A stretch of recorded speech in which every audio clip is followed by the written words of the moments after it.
Viewers welcome back in our programme. ਜੀ doctor ਸਾਹਿਬ, ਹੁਣ ਸਾਡੇ ਦਰਸ਼ਕਾਂ ਨੂੰ ਦੱਸੋ ਅੱਜ ਦੇ ਦਿਨ ਦੀ ਕੀ ਇਤਿਹਾਸਕ ਅਹਿਮੀਅਤ ਹੈ? ਦੇਖੋ, ਅੱਜ ਦਾ ਦਿਨ ਵਿਸ਼ੇਸ਼ ਅਹਿਮੀਅਤ ਵਾਲਾ ਦਿਨ ਹੈ। ਅੱਜ ਨਾਨਕਸ਼ਾਹੀ ਕੈਲੰਡਰ ਮੂਲ 2003 ਮੁਤਾਬਕ ਜੀ 10ਵੇਂ ਪਾਤਸ਼ਾਹ ਦੇ ਸਭ ਤੋਂ ਵੱਡੇ ਸਾਹਿਬਜ਼ਾਦਾ ਅਜੀਤ ਸਿੰਘ ਦਾ ਜਨਮ ਦਿਨ ਹੈ। ਜੀ ਉਹਨਾਂ ਦਾ ਜਨਮ 11 ਫਰਵਰੀ 1687 ਨੂੰ ਹੋਇਆ ਹੈ ਔਰ ਉਦਣ ਹੋਇਆ ਖਬਰ ਉਹਨਾਂ ਦੇ ਜਨਮ ਦੀ ਆਈ ਜਿੱਦਣ ਕਿ ਭੰਗਾਣੀ ਦਾ ਯੁੱਧ, ਜਿਹੜਾ ਗੁਰੂ ਸਾਹਿਬ ਪੌਂਟਾ ਸਾਹਿਬ ਰੁਕੇ ਹੋਏ ਸਨ। ਪੌਂਟਾ ਸਾਹਿਬ ਸ਼ਹਿਰ ਹੀ ਉਹਨਾਂ ਨੇ ਵਸਾਇਆ ਔਰ ਪਹਿਲੀ ਉਹਨਾਂ ਦੀ ਜ਼ਿੰਦਗੀ ਦੀ ਇਹ ਲੜਾਈ ਸੀ। ਉਹਨਾਂ ਦੀ ਉਮਰ ਆਪਣੀ 20-21 ਸਾਲ ਦੇ ਲਗਭਗ ਸੀ ਜੀ ਔਰ 22 ਧਾਰ ਦੀਆਂ ਸਾਂਝੀਆਂ ਪਹਾੜੀ ਫੌਜਾਂ ਨੂੰ ਸਿੱਖਾਂ ਨੇ ਡਿਫੀਟ ਕੀਤਾ ਔਰ ਉਦੋਂ ਹੀ ਸਾਹਿਬਜ਼ਾਦੇ ਦੇ ਜਨਮ ਦੀ ਖਬਰ ਆਈ ਔਰ ਉਹਨਾਂ ਦਾ ਨਾਂ ਅਜੀਤ ਰੱਖਿਆ ਗਿਆ ਕਿ ਜੰਗ ਦੀ ਜਿੱਤ ਸੀ, ਕਿ ਵੀ ਇਹ ਅਜਿੱਤ ਹੈ। ਔਰ ਜਿਵੇਂ ਅਸੀਂ ਸਾਹਿਬਜ਼ਾਦਾ ਅਜੀਤ ਸਿੰਘ ਹੋਰਾਂ ਦਾ ਜੀਵਨ ਦੇਖਦੇ ਹਾਂ, ਬਹੁਤ ਸਾਰਿਆਂ ਨੂੰ ਚਮਕੌਰ ਦੀ ਗੜੀ 'ਚ ਉਹਨਾਂ ਦੀ ਬਹਾਦਰੀ ਨਾਲ ਜੂਝਦੇ ਆ ਸ਼ਹਾਦਤ ਦਾ ਤਾਂ ਪਤਾ ਹੈ ਜੀ ਜੀ ਲੇਕਿਨ ਉਹ ਲਗਭਗ 12 ਸਾਲ ਦੀ ਉਮਰ 'ਚ ਸੀ ਜਦੋਂ ਉਹਨਾਂ ਨੇ ਪਹਿਲਾ 100 ਸਿੱਖਾਂ ਦਾ ਜਥਾ ਲੀਡ ਕਰਕੇ ਇੱਕ ਪਿੰਡ ਜਿਹੜਾ ਅਨੰਦਪੁਰ ਸਾਹਿਬ ਦੇ ਨੇੜੇ ਨੂਹ ਰੰਗੜਾਂ ਦਾ ਪਿੰਡ ਸੀ, ਜਿਹੜਾ ਆਉਂਦੀ ਜਾਂਦੀ ਸੰਗਤ ਨੂੰ ਲੁੱਟ ਲੈਂਦਾ ਸੀ ਜੀ ਤੇ 10ਵੇਂ ਪਾਤਸ਼ਾਹ ਦੇ ਹੁਕਮ ਦੇ ਨਾਲ ਉਹਨਾਂ ਨੇ ਜਾ ਕੇ ਲੀਡ ਕਰਕੇ ਉਹਨਾਂ ਰੰਗੜਾਂ ਨੂੰ ਸਜ਼ਾ ਦਿੱਤੀ, ਲੁੱਟ ਦਾ ਮਾਲ ਵੀ ਲਿਆਂਦਾ ਔਰ ਅੱਗੋਂ ਦੀ ਵੀ ਤਾੜਨਾ ਕੀਤੀ ਜੀ। ਇਸੇ ਤਰ੍ਹਾਂ ਇੱਕ ਬ੍ਰਾਹਮਣ ਦੀ ਇਸਤਰੀ, ਉਹਦੀ ਪਤਨੀ ਬੱਸੀ, ਇਹ ਕਸਬਾ ਵੀ ਹੁਸ਼ਿਆਰਪੁਰ ਜ਼ਿਲ੍ਹੇ 'ਚ ਹੈ, ਉਹ ਲੈ ਗਿਆ ਸੀ ਉੱਥੋਂ ਦਾ ਪਠਾਨ ਜਿਹੜਾ ਵੀ ਨਵਾਬ ਜਾਂ ਚੌਧਰੀ ਸੀ। ਸੋ ਉਹ ਵੀ ਸਾਹਿਬਜ਼ਾਦਾ ਅਜੀਤ ਸਿੰਘ ਜਿਹੜੇ ਨੇ ਉਹ ਸਿੱਖਾਂ ਦਾ ਜਥਾ ਲੈ ਕੇ ਜਾ ਪਏ ਉਹਦੇ ਉੱਤੇ, ਉਹ ਬੱਸੀ ਦੇ ਉੱਤੇ, ਔਰ ਉਹਨੂੰ ਛੁਡਾ ਕੇ ਲਿਆਂਦਾ, ਕਿਲਾ ਤਾਰਾਗੜ੍ਹ ਨੂੰ ਡਿਫੈਂਡ ਕੀਤਾ। ਸੋ ਇਹ 12-13 ਸਾਲ ਦੀ ਉਮਰ ਦੇ ਵਿੱਚ ਉਹ ਇਸ ਕਦਰ ਸੋਹਣੇ ਜਵਾਨ ਔਰ ਸ਼ਸਤਰ ਵਿਦਿਆ ਦੇ ਵਿੱਚ ਉਹ ਮਾਹਿਰ ਸਨ ਕਿ ਉਹਨਾਂ ਨੂੰ ਗੁਰੂ ਸਾਹਿਬ ਨੇ ਇੰਡੀਪੈਂਡੈਂਟ ਜ਼ਿੰਮੇਵਾਰੀ ਦਿੱਤੀ ਸੀ ਐਕਸ਼ਨਸ ਦੀ। ਔਰ ਜਿਵੇਂ ਚਮਕੌਰ ਦੀ ਗੜੀ 'ਚ ਉਹਨਾਂ ਨੇ ਜੂਝ ਕੇ ਸ਼ਹੀਦੀ ਪਾਈ, ਉਸ ਤੇ 10ਵੇਂ ਪਾਤਸ਼ਾਹ ਨੇ ਗੜੀ ਦੇ ਵਿੱਚੋਂ ਜੈਕਾਰਾ ਛੱਡਿਆ ਸੀ। ਸੋ ਸਾਡਾ ਪ੍ਰਾਈਡ ਹੈ, ਅੱਜ ਅਸੀਂ ਸਿੱਖ ਸੰਗਤਾਂ ਨੂੰ ਮੁਬਾਰਕਬਾਦ ਦਿੰਦੇ। ਅੱਜ ਦਾ ਦਿਨ 1820 ਦੇ ਵਿੱਚ ਕੰਵਰ ਨੌ ਨਿਹਾਲ ਸਿੰਘ ਦਾ ਜਨਮ ਹੋਇਆ, ਮਹਾਰਾਜਾ ਰਣਜੀਤ ਸਿੰਘ ਦਾ ਪੋਤਾ। ਇਹਦਾ ਬੜਾ ਦੁਖਦ ਐਂਡ ਹੋਇਆ। ਡੋਗਰਿਆਂ ਨੇ ਸਾਜ਼ਿਸ਼ ਕਰਕੇ ਤੇ ਛੱਜਾ ਉਹਦੇ ਸਿਰ ਦੇ ਉੱਤੇ ਸੁੱਟ ਕੇ ਉਹਨੂੰ ਮਾਰ ਦਿੱਤਾ ਸੀ ਜੀ। ਅੱਜ ਦੇ ਦਿਨ 1861 ਦੇ ਵਿੱਚ ਮਹਾਰਾਣੀ ਜਿੰਦਾ ਜਿਹੜੀ ਹੈ ਆਪਣੇ ਵਿਛੜੇ ਪੁੱਤਰ ਨੂੰ ਲਗਭਗ 12-13 ਸਾਲ ਬਾਅਦ ਕਲਕੱਤੇ ਦੇ ਵਿੱਚ ਮਿਲੀ। ਉਹਨੂੰ ਅੰਗਰੇਜ਼ ਈਸਾਈ ਬਣਾ ਕੇ ਇੰਗਲੈਂਡ ਲੈ ਗਏ ਸੀ। ਰਾਣੀ ਨੇ ਨੇਪਾਲ ਦੇ ਵਿੱਚ ਜਾ ਕੇ ਰਾਜਸੀ ਸ਼ਰਨ ਲਈ ਸੀ। ਸੋ ਇਹ ਮੁਲਾਕਾਤ ਹੁੰਦੀ ਹੈ ਔਰ ਜਿਸ ਕਿਸਮ ਦਾ ਉਸ ਵੇਲੇ ਦੇ ਸਰਦਾਰਾਂ ਦਾ ਜਿਹੜੇ ਕਿ ਲਾਹੌਰ ਦਰਬਾਰ ਸੀ ਐਟੀਟਿਊਡ ਸੀ, ਜਿਵੇਂ ਸਿੱਖ ਰਾਜ ਗਿਆ। ਕੁਦਰਤੀ ਅੱਜ ਮੈਂ ਲਾਰਡ ਗ੍ਰਿਫਨ ਦੀ ਕਿਤਾਬ ਦੇਖ ਰਿਹਾ ਸੀ, ਚੀਫਸ ਆਫ ਪੰਜਾਬ ਚੀਫਸ, ਉਹਦੇ 'ਚ ਉਹਦਾ ਇੱਕ ਕਾਮੈਂਟ ਹੈ ਜਿਹਦੇ 'ਚ ਉਹਨੇ ਕਿਹਾ ਹੈ ਕਿ among the Sikh barons who stood around the throne of young Maharaja Dalip Singh, there was not one who honestly labored for his country or who have made the smallest sacrifice to save her. ਜੀ ਕਿ ਜਿਹੜੇ ਵੀ ਦਲੀਪ ਸਿੰਘ ਦੇ ਦੁਆਲੇ ਜਿੰਨੇ ਸਰਦਾਰ ਖਲੋਤੇ ਸੀ, ਉਹਨਾਂ 'ਚੋਂ ਇੱਕ ਵੀ ਐਸਾ ਨਹੀਂ ਸੀ ਜਿਸ ਦੇ ਵਿੱਚ ਕੋਈ ਇਮਾਨਦਾਰੀ ਹੋਏ ਔਰ ਜਿਹਦੇ 'ਚ ਇਹ ਹੋਏ ਕਿ ਮੈਂ ਆਪਣੇ ਦੇਸ਼ ਪੰਜਾਬ ਨੂੰ ਬਚਾਣਾ। ਸੋ ਇਹ ਹੈ ਟ੍ਰੇਟਰਸ ਆਲ। ਅੱਜ ਜਿਵੇਂ ਬਾਦਲ ਤੋਂ ਲੈ ਕੇ ਉੱਤੋਂ ਥੱਲੇ ਤੱਕ ਸਭ ਟ੍ਰੇਟਰਸ ਨੇ, ਕਿਸੇ ਨੂੰ ਪੰਥ ਦਾ ਫਿਕਰ ਨਹੀਂ ਹੈ। ਇਹੀ ਸਿਚੁਏਸ਼ਨ ਸੀ ਜਦੋਂ ਸਾਡਾ ਰਾਜ ਗਿਆ ਜੀ। ਅੱਜ ਦੇ ਦਿਨ ਹੀ ਜਿਹੜਾ ਅੰਮ੍ਰਿਤਸਰ 'ਚ ਅਕਾਲੀਆਂ ਨੇ ਆਪਣਾ ਐਨੂਅਲ ਸੈਸ਼ਨ ਕੀਤਾ 1956, ਜਿਹਦੇ 'ਚ ਲਗਭਗ 10 ਲੱਖ ਸਿੱਖ ਸ਼ਾਮਲ ਹੋਏ ਜੀ। ਔਰ 1987 'ਚ ਅੱਜ ਦੇ ਦਿਨ ਬਰਨਾੜੇ ਨੂੰ ਪੰਥ 'ਚੋਂ ਖਾਰਜ ਕੀਤਾ ਗਿਆ।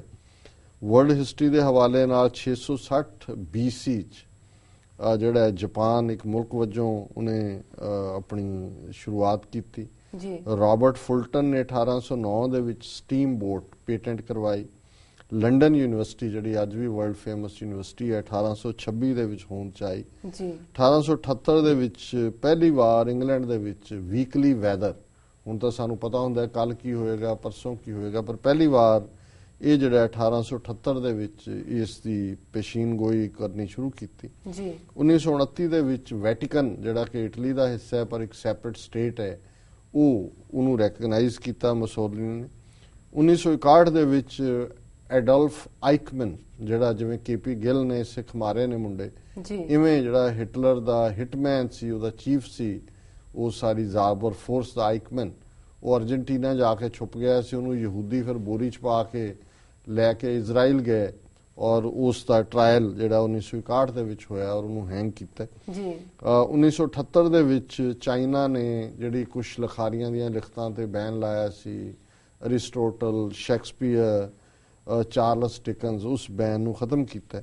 ਔਰ ਅੱਜ ਦੇ ਦਿਨ ਹੀ 1990 ਦੇ ਵਿੱਚ ਨੈਲਸਨ ਮੰਡੇਲਾ, ਸਾਊਥ ਅਫਰੀਕਾ ਦਾ ਜਿਹੜਾ ਨਾਇਕ, ਹੁਣ ਤਾਂ ਉਹ ਵੀ ਚੜ੍ਹਾਈ ਕਰ ਗਏ, 27 ਸਾਲ ਦੀ ਕੈਦ ਤੋਂ ਬਾਅਦ, ਜਿਹਦੇ ਚ ਕਿ ਉਹ ਆਪਣੇ ਲੋਕਾਂ ਦੀ ਆਜ਼ਾਦੀ ਲਈ ਡਟਿਆ ਰਿਹਾ, ਉਹ ਰਿਹਾ ਹੋ ਕੇ ਬਾਹਰ ਆਇਆ ਸੀ। ਜੀ ਡਾਕਟਰ ਸਾਹਿਬ, ਤੁਹਾਡਾ ਬਹੁਤ ਬਹੁਤ ਧੰਨਵਾਦ। ਸਾਡਾ ਅੱਜ ਦਾ ਪਹਿਲਾ ਸਵਾਲ ਹੈ, ਸ਼੍ਰੋਮਣੀ ਕਮੇਟੀ ਦੇ ਪ੍ਰਧਾਨ ਅਵਤਾਰ ਸਿੰਘ ਮੱਕੜ ਨੇ ਕਿਹਾ ਹੈ ਕਿ ਟੋੜੇ ਦਾ ਸਾਕਾ ਨੀਲਾ ਤਾਰਾ ਕਰਵਾਉਣ 'ਚ ਕੋਈ ਹੱਥ ਨਹੀਂ, ਬਾਦਲ ਦਾ ਇਤਿਹਾਸ ਕੁਰਬਾਨੀਆਂ ਭਰਿਆ। ਡਾਕਟਰ ਸਾਹਿਬ ਕੀ ਕਹਿਣਾ ਚਾਹੋਗੇ ਇਸ ਬਾਰੇ ਤੁਸੀਂ? ਦੇਖੋ, ਇਹ ਮੱਕੜਬਾਜ਼ੀਆਂ ਮੱਕੜ ਦੀਆਂ ਹੈਗੀਆਂ ਨੇ ਔਰ ਖੁਸ਼ਾਮਦ ਦੀ ਵੀ ਹੱਦ ਹੈ ਵੈਸੇ, ਵੀ ਜਿਹੜੇ ਬੰਦੇ ਕਿਸ ਕਦਰ ਜ਼ਲੀਲ ਹੋ ਜਾਂਦੇ ਨੇ ਜੀ ਕਿ ਉਹਨਾਂ ਨੂੰ ਹੁਣ ਇੰਨਾ ਕੁਛ ਅਰਾਊਂਡ ਹੋ ਰਿਹਾ ਹੈ, ਕਿਸ ਕਿਸਮ ਦੀ ਡੀਜਨਰੇਸ਼ਨ ਹੈ। ਸ਼੍ਰੋਮਣੀ ਕਮੇਟੀ ਦਾ ਪ੍ਰਧਾਨ 5ਵੀਂ 6ਵੀਂ ਵਾਰੀ ਬਣਿਆ, ਕੋਈ ਧਰਮ ਦਾ ਕੋਈ ਉਸ ਥਾਂ ਦੀ ਕੋਈ ਗੱਲ ਨਹੀਂ ਹੈ, ਸਿਰਫ ਜਿਹੜੇ ਆਪਣੇ ਆਕਾ ਨੇ।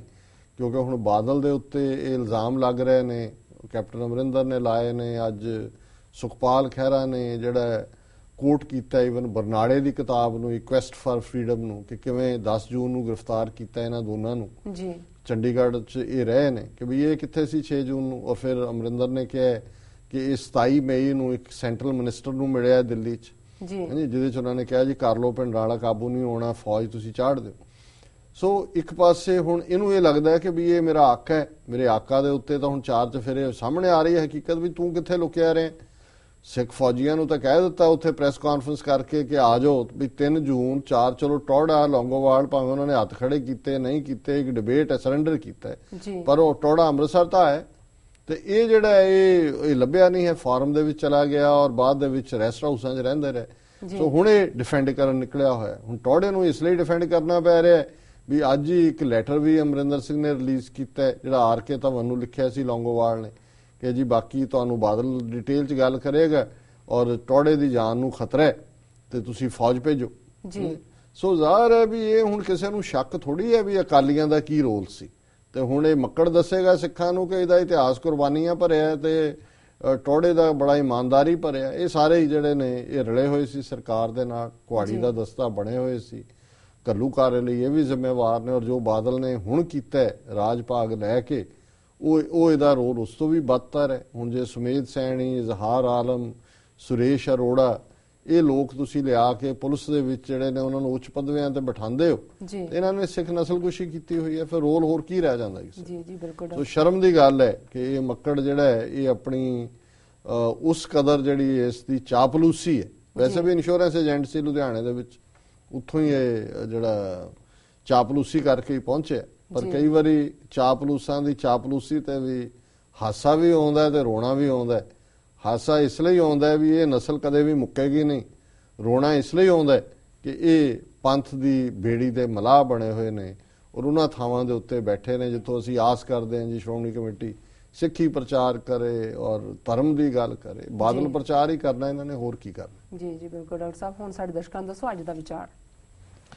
ਅੱਜ ਦੇ ਵਿਚਾਰ ਲਈ ਅਸੀਂ ਸ਼ਲੋਕ ਵਾਰਾਂ ਤੇ ਵਧੀਕ ਚੋਂ ਗੁਰੂ ਅਮਰਦਾਸ ਜੀ ਦੇ 2 ਸ਼ਲੋਕ 34 ਨੰਬਰ ਔਰ 35 ਨੰਬਰ ਚੁਣੇ ਨੇ ਜੀ। ਔਰ ਪਹਿਲਾ ਸ਼ਲੋਕ ਹੈ, ਮਾਇਆ ਮੋਹ ਦੁੱਖ ਸਾਗਰ ਹੈ, ਬਿਖ ਦੁੱਤਰ ਤਰਿਆ ਨਾ ਜਾਏ, ਮੇਰਾ ਮੇਰਾ ਕਰਦੇ ਪਛ ਮੁਏ, ਹਉਮੈ ਕਰਤ ਵਿਹਾਏ, ਮਨ ਮੁਖਾਂ ਉਰਵਾਰ ਨਾ ਪਾਰ ਹੈ, ਅੱਧ ਵਿੱਚ ਰਹੇ ਲਪਟਾਏ, ਜੋ ਧੁਰ ਲਿਖਿਆ ਸੋ ਕਮਾਵਣਾ, ਕਰਨਾ ਕਛੂ ਨ ਜਾਏ, ਗੁਰਮਤੀ ਗਿਆਨ ਰਤਨ ਮਨ ਵਸੈ, ਸਭ ਦੇਖਿਆ ਬ੍ਰਹਮ ਸੁਭਾਏ, ਨਾਨਕ ਸਤਗੁਰ ਬੋਹਿਤ ਹੈ, ਵਡ ਭਾਗੀ ਚੜ੍ਹੈ ਤੇ ਭੌਜਲ ਪਾਰ ਲੰਘਾਏ। ਜੀ ਭਾਵ ਸਪਸ਼ਟ ਹੈ ਕਿ ਜਿਹੜਾ ਸੰਸਾਰ ਹੈ, ਜਿਸ ਦੁਨੀਆ ਦੇ ਵਿੱਚ ਅਸੀਂ ਰਹਿੰਦੇ ਹਾਂ, ਮਾਇਆ ਮੋਹ ਦੁੱਖ ਸਾਗਰ ਹੈ।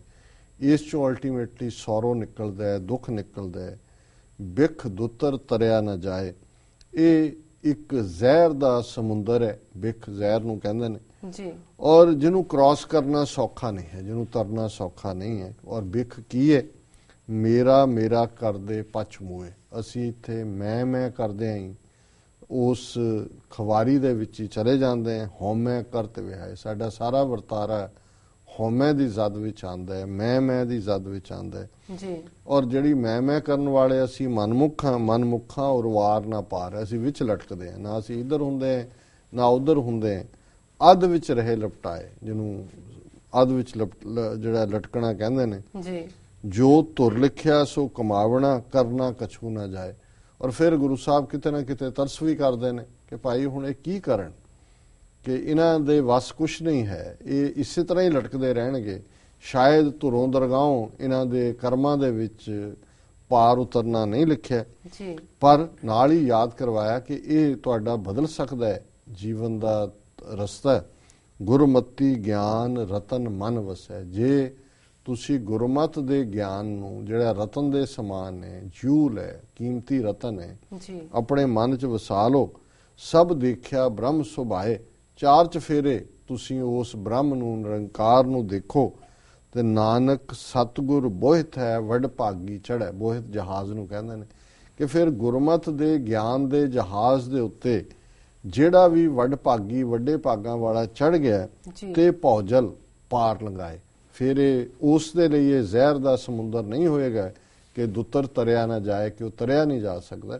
ਇਹ ਫਿਰ ਉਸ ਸਤਿਗੁਰੂ ਦੇ ਗਿਆਨ ਦੇ ਬੋਹਿਤ ਤੇ ਚੜ੍ਹ ਕੇ ਸਿੱਖ ਜਿਹੜਾ ਉਹ ਭੌਜਲ ਪਾਰ ਲੰਘਾਏ ਹੈ। ਔਰ ਅਗਲਾ ਸ਼ਲੋਕ ਛੋਟਾ ਹੈ ਜੀ। ਬਿਨ ਸਤਿਗੁਰ ਦਾਤਾ ਕੋ ਨਹੀਂ, ਜੋ ਹਰ ਨਾਮ ਦੇ ਆਧਾਰ, ਗੁਰ ਕਿਰਪਾ ਤੇ ਨਾਉ ਮਨ ਵਸੈ, ਸਦਾ ਰਹਿ ਉਰ ਧਾਰ, ਤਿਸਨਾ ਬੁਝੈ ਤਿਪਤ ਹੋਏ, ਹਰ ਕੈ ਨਾਏ ਪਿਆਰ, ਨਾਨਕ ਗੁਰਮੁਖ ਪਾਈਐ, ਹਰ ਆਪਣੀ ਕਿਰਪਾ ਧਾਰ। ਕਿ ਸਤਿਗੁਰੂ ਤੋਂ ਬਿਨਾ ਕੋਈ ਦਾਤਾ ਨਹੀਂ ਜੀ, ਉਹੀ ਨਾਮ ਦਾ ਆਧਾਰ ਦਿੰਦਾ ਹੈ। ਗੁਰੂ ਦੀ ਕਿਰਪਾ ਨਾਲ ਨਾਮ ਮਨ ਦੇ ਵਿੱਚ ਵਸਦਾ ਹੈ ਔਰ ਉਸ ਮਨ ਨੂੰ ਸਦਾ ਹੀ, ਉਸ ਨਾਮ ਨੂੰ ਸਦਾ ਹੀ ਆਪਣੇ ਦਿਲ ਦੇ ਵਿੱਚ ਉਰ ਧਾਰ, ਉਰ ਦਿਲ ਨੂੰ ਕਹਿੰਦੇ ਨੇ, ਦਿਲ ਦੇ ਵਿੱਚ ਵਸਾ ਕੇ ਰੱਖੋ ਜੀ। ਔਰ ਜੇ ਨਾਮ ਦਿਲ ਦੇ ਵਿੱਚ ਵਸ ਜਾਂਦਾ ਹੈ, ਮਨ ਦੇ ਵਿੱਚ ਵਸ ਜਾਂਦਾ ਹੈ, ਤਾਂ ਤਿਸਨਾ ਬੁਝੈ, ਫਿਰ ਜਿਹੜੀ ਡਿਜ਼ਾਇਰਸ ਨੇ, ਤ੍ਰਿਸ਼ਨਾ ਹੈ, ਇਹ ਖਤਮ ਹੋ ਜਾਂਦੀ ਹੈ। ਤ੍ਰਿਪਤ ਹੋਏ, ਮਨ ਜਿਹੜਾ ਉਹ ਸੈਟੀਸਫਾਈਡ ਹੁੰਦਾ ਹੈ, ਤ੍ਰਿਪਤ ਹੁੰਦਾ ਹੈ।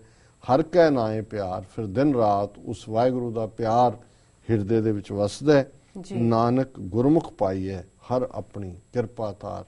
ਪਰ ਇਹ ਜਿਹੜਾ ਨਾਮ ਦਾ ਦਿਲ ਵਿੱਚ ਵਸਣਾ, ਸਾਰੀਆਂ ਜਿਹੜੀਆਂ ਡਿਜ਼ਾਇਰਸ ਨੇ ਉਹਨਾਂ ਦਾ ਮੁੱਕਣਾ, ਇਹ ਨਿਰੰਕਾਰ ਦੀ ਕਿਰਪਾ ਦੇ ਨਾਲ, ਗੁਰੂ ਦੀ ਕਿਰਪਾ ਦੇ ਨਾਲ ਗੁਰਮੁਖ ਨੂੰ ਹੀ ਹਾਸਲ ਹੁੰਦਾ ਹੈ। ਨਾਨਕ ਗੁਰਮੁਖ ਪਾਈਐ ਜੀ।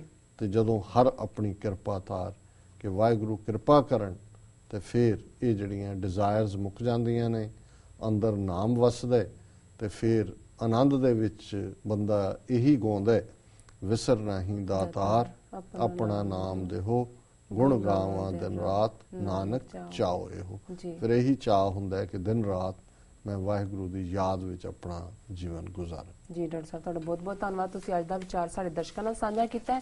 ਵਿਊਅਰਸ, ਸਾਡੇ ਪ੍ਰੋਗਰਾਮ ਦਾ ਸਮਾਂ ਇੱਥੇ ਸਮਾਪਤ ਹੁੰਦਾ। ਤੁਸੀਂ ਆਪਣੀ ਰਾਏ ਤੇ ਸੁਝਾਅ ਸਾਨੂੰ ਭੇਜਣਾ ਨਾ ਭੁੱਲਣਾ। ਸਾਡੇ ਇਸ ਪਤੇ ਤੇ sos@tvh4.tv ਤੇ ਅਸੀਂ ਆਪਣਾ ਪ੍ਰੋਗਰਾਮ ਲੈ ਕੇ ਫਿਰ ਤੁਹਾਡੇ ਰੂਬਰੂ ਹੋਵਾਂਗੇ। ਤਦ ਤੱਕ ਲਈ ਮੈਨੂੰ ਤੇ ਆਪਣੇ ਡਾਕਟਰ ਸਾਹਿਬ ਨੂੰ ਆਗਿਆ ਦਿਓ। ਵਾਹਿਗੁਰੂ ਜੀ ਕਾ ਖਾਲਸਾ, ਵਾਹਿਗੁਰੂ ਜੀ ਕੀ ਫਤਿਹ।